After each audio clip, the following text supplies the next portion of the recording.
वालेकुम, मेरा नाम अदनान रज़ा ख़ान है और आज मैं आपके लिए लेकर आया हूँ कि कानून कैसा है।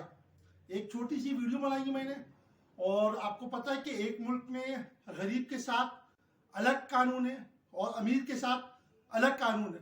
तो आप इस वीडियो में देखिए कि कानून गरीबों के लिए कैसा है। सही है। और फिर मुझे बताएं कि आपको वीडियो कैसी लगी। अगर वीडियो पसंद आए तो कमेंट्स, लाइक्स और सब्सक्राइब जरूर कीजिएगा। जज़ाकल्लाह।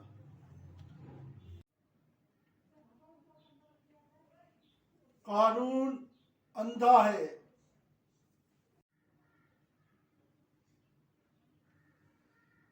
कानून बहरा है। कानून लूला है। कानून लंगड़ा है।